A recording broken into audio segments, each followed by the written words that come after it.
Hi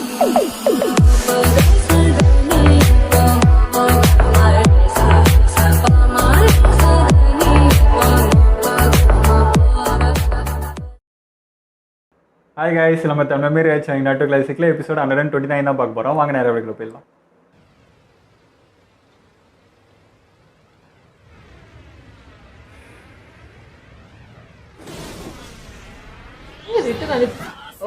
அவருதான் வராரு. தூக்கத்துல இருந்து எழுந்திடான்ற மாதிரி பாரு, அப்படியே நிக்கிறான்.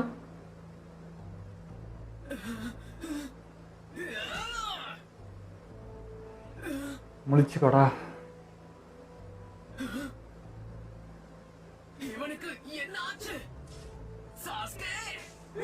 வெளியிலே நடிக்கிறான் போட்டு.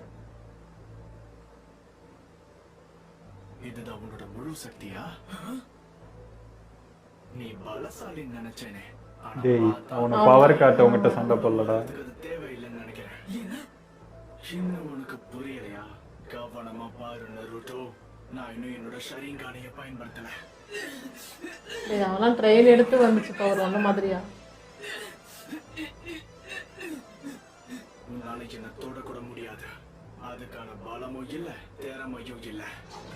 ஓஹோ, நீ இன்னும் பலவீனமானவனா தான் இருக்க. உன்னால கண்டிப்பா சாதிக்க முடியாது. இன்னொரு விஷயம் சொல்லட்டுமா? நீ தோக்கறதுக்காகவே பிறந்தவன். வாழ்க்கை முழுக்க உங்க கூட சேர்ந்து நான் சுத்திக்கிட்டே இருந்தா நான் நினைச்சதுக்கு என்னால சாதிக்க முடியாது. இவ்வளவு சக்தியும் எனக்கு கிடைச்சிருக்காது.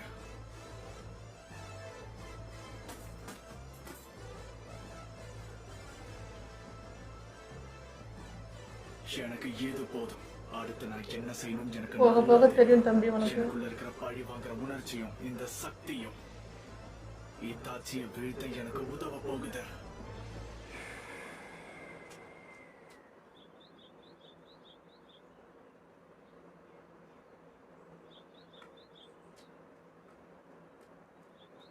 இத்தாச்சி, என்னால நடக்க முடியும். தேவையில்லாம ஒண்ணு வருத்திக்காத. சரி. என்னாச்சு? அந்த பில்டிங்ல தானே நம்ம அப்பா வேலை செய்யறாரு. இது லீஃப் போலீஸ் ஃபோர்ஸ்க்கான ஹெட் குவார்ட்டர்ஸ். எனக்கு ஒரு விஷயம் மட்டும் புரியல. உச்சிஹா கிளானோட கிரஸ்ட எதுக்காக லீஃப் வில்லேஜ் போலீஸ் ஃபோர்ஸோட சிம்பிள் கூட இணைச்சிருக்காங்க? இத்தனை வருஷத்துல இப்பதான் இதை கவனிச்சிருக்கியா? இப்பதான் பாக்குறேன். சரிதான். உனக்கு இத புரிய வைக்க முடியுதான்னு நான் பாக்குறேன். உச்சிஹா கிளானோட மூதாதையர்கள் தான் இந்த போலீஸ் ஃபோர்ஸ இந்த லீஃப் வில்லேஜுக்கு அறிமுகப்படுத்தி வச்சவங்க. போலீஸ் ஃபோர்ஸுக்கு ஒரு சிம்பிள் உருவாக்கணும்னு நினைச்சப்போ நம்ம ஃபேமிலி கிரஸ்ட பயன்படுத்தினாங்க. எனக்கு தெரிஞ்சு பல காலங்களா உச்சிஹா கிளானால தான் இந்த கிராமத்துல அமைதி நிலவுது. இந்த கிரஸ்ட் தான் நம்ம குடும்பத்தோட பாரம்பரியத்துக்கு ஒரு அடையாளம் கூட சொல்லலாம். காலப்போக்கில் உச்சிஹா கிளானோட எண்ணிக்கை குறைஞ்சுக்கிட்டே வந்திருக்கு. ஆனா இப்பவும் நம்ம கிளானை சேர்ந்தவங்க இந்த போலீஸ் ஃபோர்ஸ்ல இருக்காங்க. இந்த கிராமத்தோட அமைதி தான் நம்மளோட கடமை. மட்டும்தான் குற்றவாளிகள் எங்க இருந்தாலும் தேடி கண்டுபிடிச்சு அவங்களை கைது செய்ய முடியும். சொந்த கிளானே கொண்டான்றதுதான். நம்ம அப்பா ரொம்ப கூல்ல. ஏதோ ஒரு காரணம் இருக்கணும்ல. அத பத்தி நான் இன்னும் யோசிக்கல. நீயும் செய்யலாமே. நான் பெரியவனானதும் கண்டிப்பா இந்த போலீஸ் ஃபோர்ஸ்ல சேர்ந்து சேவை செய்ய போறேன். நாளைக்கு என்ட்ரன்ஸ் செரிமோனிக்கு அப்பாவும் வராரு, தெரியும்ல. என்னோட கனவு நினைவாக போற நாள். நீ கண்டிப்பா சாதிப்ப.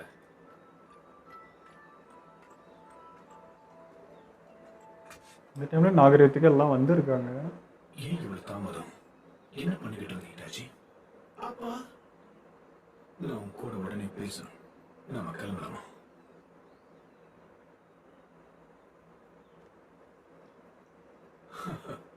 எனக்கு ரொம்ப பெருமையா இருக்கு.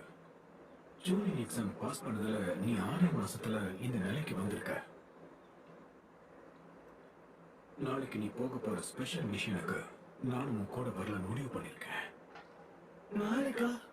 அந்த மிஷனை வெற்றிகரமா முடிச்சிட்டேன்னா இட்டாச்சி ஆர்மு பிளாக் ஆப்ஸ்ல சேர்றதை யாராலையும் தடுத்து நிறுத்த முடியாது.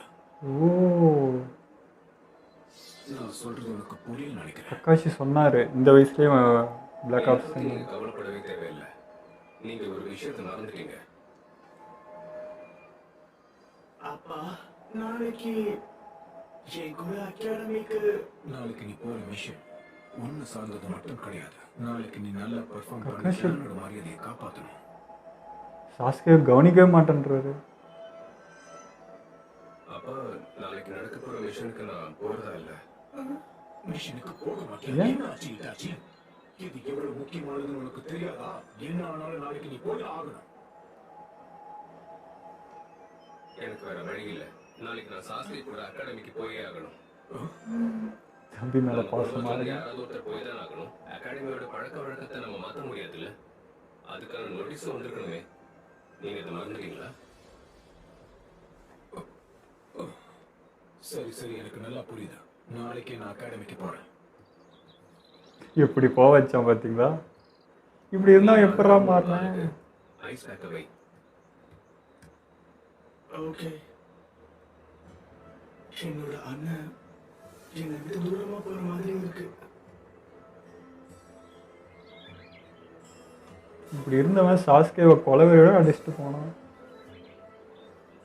உங்க எல்லாருக்கும் என்னோட வாழ்த்துக்கள். ஒரு ஷினோபியா உங்க வாழ்க்கையில நீங்க சாதிக்க வேண்டிய விஷயங்கள் நிறைய இருக்கு. ஆனா உங்க எல்லாரும் மேலயும் எனக்கு நம்பிக்கை இருக்கு. லீஃப் வில்லேஜ் நீங்க கண்டிப்பா பெருமைப்படுத்துவீங்க. அடேங்கப்பா, நேத்துதான் நீங்க முதல் முறையா இட்டாச்சி அகாடமிக்கு கூட்டிக்கிட்டு வந்த மாதிரி இருக்கு. ஆனா அதுக்குள்ள அவனோட தம்பியும் வந்துட்டான்.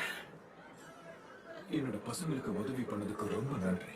எனக்கு வயசெல்லாம் மறந்துட்டாங்க. சின்ன வயசுல இருந்து இருக்கே. உங்களுடைய மகனுக்குள்ள ஏகப்பட்ட சக்தி இருக்கு. அவன மாதிரி ஒரு ஸ்டூடெண்ட் இது வரைக்கும் நான் அகாடமியில பார்த்ததே ரெண்டு கிடையாது. பேருமே மாத்திட்டானுங்க. இட்டாச்சி அப்படிதான் இருக்கான், அவனை வந்துட்டானுங்க. அதெல்லாம் ஒண்ணும் இல்ல. சாஸ்கே, நீயும் பெரிய அளவுல சாதிக்கணும், ஓகேவா? நீயும் அண்ணன் மாதிரி ஒரு நல்ல ஷினோபியா வரணும். கண்டிப்பாப்பா. அவங்க அப்பா திறமையை மட்டும்தான் மதிக்கிறாரு. ஹேய், அவன்தான் அந்த உச்சியா? ஆமா. வா, அவன் கண்டிப்பா அவன் அண்ணன் மாதிரி திறமைசாலியா இருப்பான். சரியா சொன்ன. இட்டாச்சி தம்பியாச்சு. நான் இந்த அகாடமிக்குள்ள காலடி எடுத்து வைப்பேன்னு நினைச்சு கூட பார்க்கல. ஜோஜி குட்டிலேருந்தே தின்னுந்தாங்க. எந்த அவசியமும் இல்ல. அதை நீயே வச்சுக்கோ. கொஞ்சம் வாய்க்கு ரெஸ்ட் கொடு.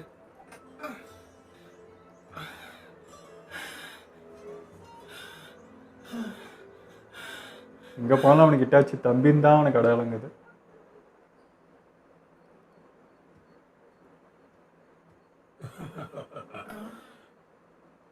இட்டாச்சி, நீ ஆல்பு பிளாக் ஆப்ஸ்ல கண்டிப்பா பெரிய ஆளா வருவ, பாத்துக்க.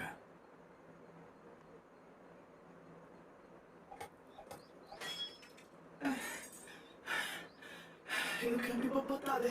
நான் இன்னும் நல்லா செயல்படணும்.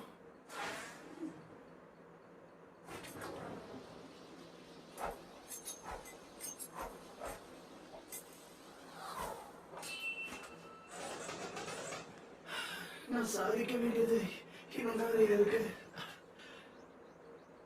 சாஸ்கே, நீ உன் உடலுக்கு கொஞ்சம் ஓய்வு கொடுக்கறது ரொம்ப அவசியம், புரியுதா? நீ எதுக்காக இவ்வளவு கஷ்டப்படுறேன்னு எனக்கு புரியல. ஆனா அம்மா, இட்டாச்சி ஒரே வருஷத்துல அகாடமியில இருந்து கிராஜுவேட் ஆனதா சொல்றாங்க. அந்த காலம் எல்லாம் எப்பவும் மாறிடுச்சு. அது மட்டும் இல்ல, உன் அண்ணன் எப்பவுமே ஸ்பெஷல்னு சொல்லணும். அம்மா இப்படியா சொல்லுவீங்க? எல்லாரும் அண்ணன் கூட கம்பேர் பண்றாங்க.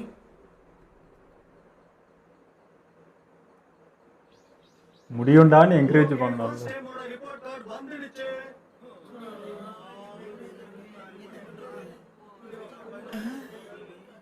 உத்து உத்து பாக்குறான் மார்க்க.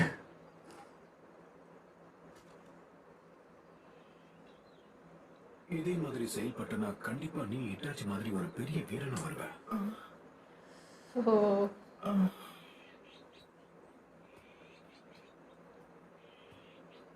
அதனாலதான் கொஞ்சம் சைலண்ட் ஆயிட்டான் போனல. ஜென்ரலா எல்லா பேரண்ட்ஸும் பண்றது தான், அண்ணனோட தம்பியை கம்பேர் பண்றது. ஒரு அம்மா தோணு சொல்வீங்கன்னு நினைச்சேன். என்ன சொல்ற? அசம்பிளியில பங்கேற்க விரும்பலன்னா நீ என்ன சொல்ல வர? உன்னோட பொசிஷன் என்னங்கிறது உனக்கு புரியலன்னு நினைக்கிறேன். நான் ஒரு முக்கியமான மிஷனுக்காக வெளியே போறேன். எல்லாரும் இந்த நேரத்துல தனியா என்ன பேசிக்கிட்டு இருக்காங்க? அப்படி என்ன முக்கியமான விஷயம்? அதை பத்தி சொல்ல முடியாது. ஏன்னா இது ஒரு ரகசிய மிஷன்.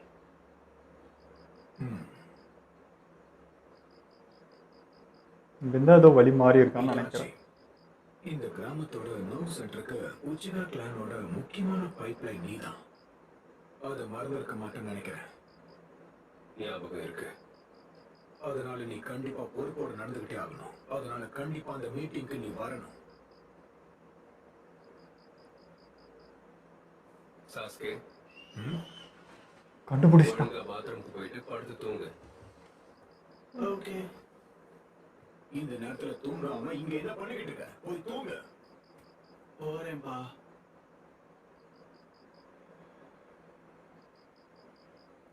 இட்டாச்சிக்கு எல்லாமே புரியுது தம்பி பத்தி. அப்பாக்கு என்னதான் ஸ்டோரின்றது பார்க்கணும். நீ என்ன வெறுக்க ஆரம்பிச்சிட்டியா என்ன? சரி, கவலைப்படாத. எல்லாரும் ஷினோபிக்கு உணர்ச்சியே இருக்காதுன்னு நினைப்பாங்க. எனக்கு அது பழகிடுச்சு. ஆனா நான் அப்படி எதுவும் யோசிக்கல.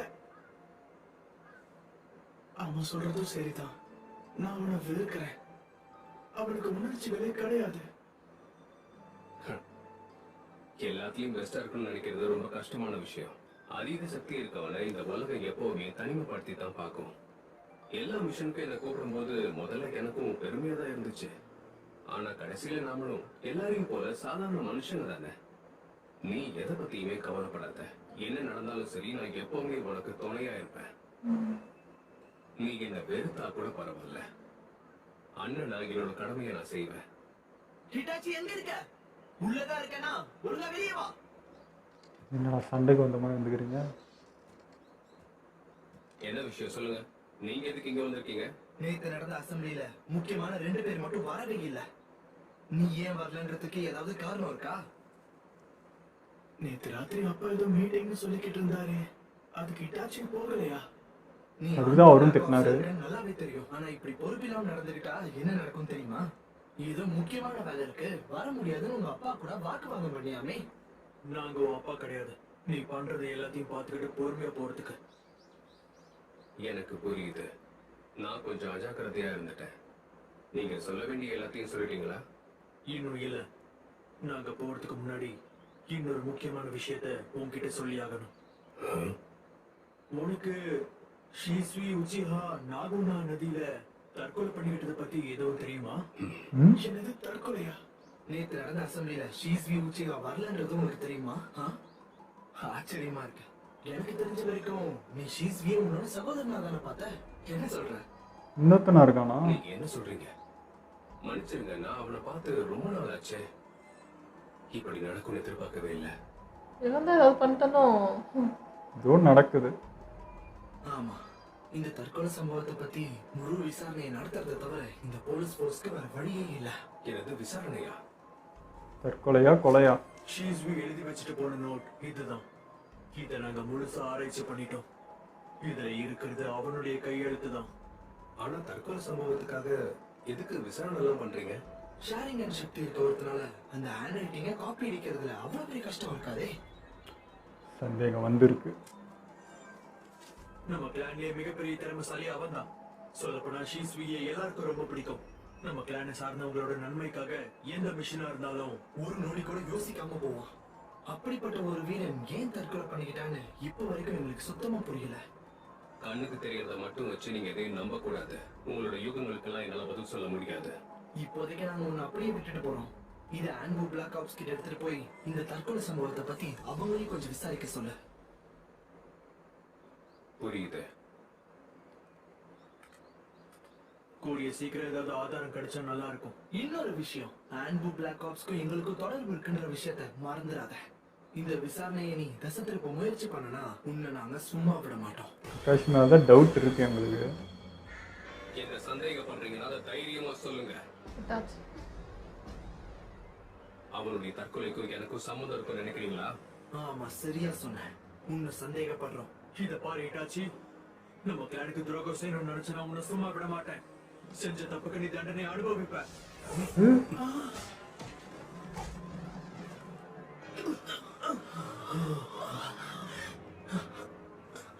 நான் ஏற்கனவே சொன்ன மாதிரி கண்ணுக்கு தெரிகிற விஷயங்களை வச்சு உங்க யூகத்தால எதையுமே முடிவெடுக்க கூடாது. அதாவது நீங்க என்ன பேசினாலும் நான் பொறுமையா கேட்டுப்பேன் நீங்க நினைச்சிட்டீங்களா, அது தப்பு. எப்ப பார்த்தாலும் கிளான் கிளான் நீங்க நினைக்கிற அளவுக்கு நீங்களா திறமசாலிகள் கிடையாது. என்னோட சகோதரன் மாதிரி இருந்த ஒருத்தனை நான் எதுக்காக கொல்லணும்? இப்ப என்ன ஆச்சுன்னு பாத்தீங்களா? நீங்க எல்லாருமே மண்ணை கவ போறீங்க. பார்த்ததே கிடையாது. அவரும் நானும் எப்பவும் உன்னை கண்காணிச்சுக்கிட்டே தான் இருந்தோம். உன்னுடைய நடவடிக்கையில ஒரு மாற்றத்தை பார்த்தோம். மாற்றம் தெரியுது. அதுக்குள்ள நீ எவ்வளவு தப்பு பண்ணிருக்க. எவ்வளவு முயற்சி பண்ணாலும் நீ பண்ண தப்ப மூடி மறைக்க முடியாது. எப்ப பாரு அந்த போலீஸ் போர்ஸ பத்தியும் இந்த கிளான பத்தி மட்டுமே பேசுங்க. உங்களுக்கு வேற எதுவுமே முக்கியம் கிடையாதா? பரம்பரை மரியாதை நீங்க என்ன அடிமையாக்க பாக்குறீங்களா? சொந்த கிளானையா வெறுக்கிறாங்க பாக்குறீங்க. உங்க யாருக்கும் ஒரு விஷயம் மட்டும் புரியவே இல்ல. போது நிறுத்து இட்டாச்சி. நீ என்ன பண்ணிக்கிட்டு இருக்கன்னு உனக்கு புரியுதா? இட்டாச்சி, நீ எதுக்காக இப்படி வினோதமா நடந்துக்கிற? இதுல வினோதமா என்ன தெரியுது? நானும் நிறைய சாதிக்கணும்னு ஆசைப்படுறேன், அவ்வளவுதான். ஒழுங்கு மரியாதை நேற்று ராத்திரி எதுக்காக நீ வரலன்னு சொல்லு.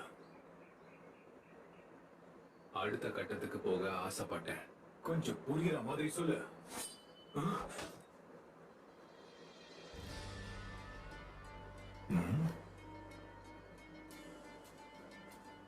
இதுக்கு மேல என்னால பொறுமையா இருக்க முடியாது. இந்த கிளான்ல இருக்க வரைக்கும் என்னால எதையுமே சாதிக்க முடியாது. சாசுக மாதிரி பேசுறான். பல காலங்களாவே இந்த கிராமத்துல அமைதி நிலவுதுன்னா அதுக்கு காரணம் உச்சிஹா கிளான் மட்டும்தான். இந்த கிரஸ்ட் பெருமையா சொல்லிட்டு இருந்தானே. ஒரு அடையாளம்னு கூட சொல்லலாம். அதான் கிரஸ்ட வச்சிருக்காங்க. பிரமாத இட்டாச்சி, ஆன்போர் ரேங்க்ஸ்ல நீ கண்டிப்பா பெரிய ஆளா வருவ பாத்துக்க. இந்த கிளான்ல சேர்ந்த மக்கள் எல்லாருமே ஒரே மாதிரி தான்.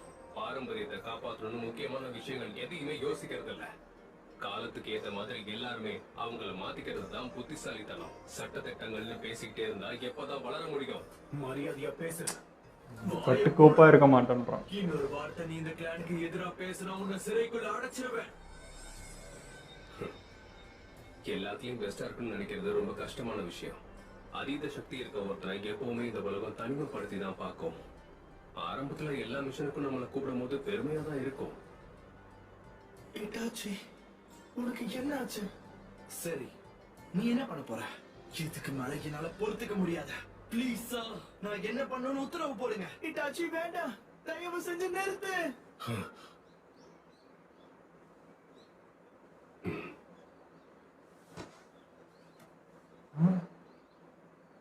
அவனோட மரணத்துக்கும் எனக்கும் எந்த சம்மந்தமும் இல்லை. ஆனா நான் இப்படி பேசுனதுக்கும் நடந்துக்கிட்டதுக்கும் உங்ககிட்ட நான் மன்னிப்பு கேட்டுக்கிறேன். என்னடா இது? சாஸ்கேக்காக அவனுக்காக அப்படி பண்றான் ரொம்ப நினைக்கிறேன். களைப்பா இருக்கான்னு நினைக்கிறேன். ஆன்போர் பிளாக் ஆப்ஸ்ல சேர்ந்ததுல இருந்து டெய்லி மிஷனுக்கு போயிட்டு இருக்கான். ஆனா கேப்டன், இவனை புரிஞ்சுக்கவே முடியல. ஹோகாகேவால மட்டும் தான் கட்டுப்படுத்த முடியும். ஆன்போர் பிளாக் ஆப்ஸ் சேர்ந்தவங்களை கைது செய்ய ஹோகாகே கிட்ட இருந்து வாரண்ட் வாங்கிட்டு வரணும். இட்டாச்சியை பொறுத்த வரைக்கும் அவனுக்கான முழு பொறுப்பையும் நானே ஏத்துக்கிறேன். என்ன நீங்க நம்பலாம்.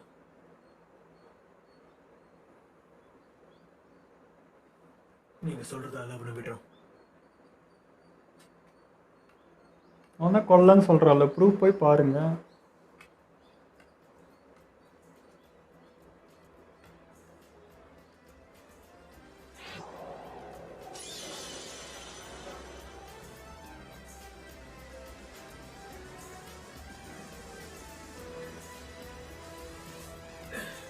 இதுல என்ன இருக்கு? எனக்கு உன் கூட வர விருப்பம் இல்லைன்னு வாங்க நாட்டில உனக்கு புரிஞ்சிருக்கும்.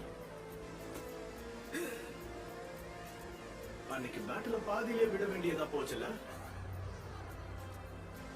இந்த தடவை அப்படி நடக்க வாய்ப்பே இல்லை.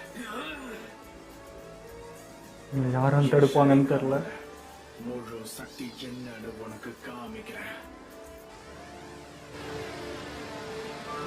இந்த எபிசோடு வந்து என்ன சொல்கிறதுங்க, குழப்பமாக இருந்தது தான் சொல்லணும். ஏன்னா வந்து இட்டாச்சி வந்து நம்ம வேறு மாதிரி பார்த்தது, அவன் வந்து இப்படி ஆகிட்டான்ட்டு. பட் அதுக்கு பேக் ஸ்டோரி என்ன அதெல்லாம் வரப்போ தான் என்னன்னு தெரியும். எனக்கு என்னென்னா இட்டாச்சி வந்து ரொம்ப ரொம்ப பாசக்காரனாகிறான் சாஸ்கே மேலே சின்ன வயசில். ஒரு சின்ன அடிப்பட்டா கூட அதை வந்து அவ்வளோ நோட் பண்ணி பண்ணவன் இப்போ என்னடானா சாஸ்கே வந்து கையை உடச்சி விட்டு போனான். அந்த அளவுக்கு என்னடா அப்படி என்ன ஆயிடுச்சுன்றதும் எனக்கு புரியல. எனக்கு இப்பதான் சாசுகே ஏன் வந்து பவர்னு அதுல வெறித்தனமா இருக்கும், அதுதான் முக்கியம்னு நினைக்கிறேன்னு இப்பதான் தெரியுது. ஏன்னா சின்ன வயசுல இருந்து கம்பாரிசன் இருந்திருக்கு, அதனாலதான். பிளஸ் இங்கேயும் அட்டாச் வந்து வீக்னஸ்ன்னு சொன்னது, இது எல்லாம் சேர்ந்துதான் அவனுக்கு அது மட்டும் பெருசா மைண்ட்ல போய் இருந்திருக்கு. அதான் அவங்க அப்பா அம்மா எல்லாம் அந்த கிளான் எல்லாருமே அவனை பற்றி எங்கே போனாலுமே இட்டாச்சு தம்பின்றப்போ அது அவனுக்கு நல்லா ஊறி இருக்கு. அவனை பீட் பண்ண என்னை யாருமே புகழவே மாட்டேன்றாங்க, எதுக்கேற்றாலும் அவங்க கூட தான் கம்பேர் பண்ணுறாங்க அப்படின்றது தான். சொந்த அப்பாவே மார்க் ஏற்றுனா நல்லா மார்க் ஏற்றுறேன் பாராட்டாமல் அப்பயும் நீ இட்டாச்சுமே வருவேன், அவனை இது பண்ணுவேன் அப்படி தான் சொல்கிறாங்க. ஸோ அதனால தான் இப்போ வில்லேஜ்லேயுமே இப்போ நருட்டோட கம்பேர் பண்ணால் இது பண்ணால் அது எல்லாமே வந்து அவனுக்கு அந்த இட்டாச்சியை ஞாபகப்படுத்திட்டே இருந்திருக்கு. அதனால தான் இது மாதிரி இருந்திருக்கா ஒரு மாதிரி ரூடாக அப்படி இருந்திருக்கான்றதுலாம் இப்போ தான் புரியுது. அது மாதிரி இட்டாச்சு சொல்ல ஏதோ ஒரு விஷயம் இருக்கிற மாதிரி தாங்க இருக்கு. ஏன்னா எப்போ பார்த்தாலும் ஏன் கிளான் இருக்கீங்க, ஏன் இதையே பண்ணுறீங்கன்னும் போது ஏதோ ஒரு விஷயம் அதில் இருக்குது. ஏதோ ஒன்று நீங்கள் மற்றது பார்க்க மாட்டீங்க, நீங்கள் ரொம்ப செல்ஃபிஷாக இருக்கீங்க, ஏதோ ஒன்று சொல்கிற மாதிரியே இருந்துச்சு அது சொல்லும்போது. இப்போ எனக்கு இன்னொரு டவுட் வருதுன்னா, இப்போ லீஃப் வில்லேஜும் அவங்களும் ஒன்றா க்ளோஸாக தான் இருந்திருக்காங்க. ஆனால் அவங்க இதே அவங்க அப்பா அம்மா அதுவே அவங்க கொண்டுட்டு லீஃப் வில்லேஜுக்கு தான் வரான். அப்படிங்கும்போது லீஃப் வில்லேஜை மட்டும் எந்த இடத்துல விட்டே கொடுக்கல பாரு. லீஃப் வில்லேஜுக்கு அது அப்படியே இருந்துட்டு அது பண்ணிட்டு இருக்கான். அது மட்டும் எனக்கு கொஞ்சம் ஒரு மாதிரி அதான் இப்போ பிளாக் ஆப்ஸ்குள்ளே அந்த போனதுக்கு அப்புறம் தான் இந்த மாற்றமே. ஸோ எனக்கு தெரியல, ஒருவேளை கிளானுக்குள்ளேயே எதனா தப்பு நடக்குதா, அதனால் இப்படி பண்ணிட்டு இருக்கானா என்னன்றதும் தெரியல. அப்படியே இருந்தாலும் இப்போ மொத்தமாக டோட்டலாக விலகி இப்போ என்ன சொல்கிறது அட்டாசிக்கில் போய் சேர்ந்துருக்கான். இப்போ இவன் இந்த கிளானை வெறுத்துட்டு லீஃப் வில்லேஜுக்காக நின்று தான் அங்கே தான் நின்று இருக்கணும். அங்கேருந்தும் இப்போ வெளியே போயிருக்கானா புரியல, எல்லாத்தையுமே வெறுத்துட்டானா. ஒருவேளை சரி தப்புன்னு எதனா குழப்பி நடுவில் எதனா பிரெயின் வாஷ் பண்ணி குழப்பமாக எதனா தப்பு பண்ணிட்டானா அப்படின்றதும் தெரியல. அந்த குற்ற உணர்ச்சியில் இப்படி இருக்கானா என்னன்றதே தெரியலைங்க. அது எப்போ இந்த ஸ்டோரி வரும்னு இருக்குது. ஏன்னா இதை பற்றி தான் மெயினாக தெரிஞ்சுக்கணும். அப்போ தான் வந்து நம்ம சாஸ்கருக்கு கரெக்டாக தப்பான்றதே நம்மளுக்கு தெரியும். ஓகே, இதெல்லாம் நம்ம வீடியோ முடிச்சப்போ மறக்காமல் லைக் கமெண்ட் ஷேர் பண்ணுங்கள், மறக்காமல் சப்ஸ்கிரைப் பண்ணிடுங்க.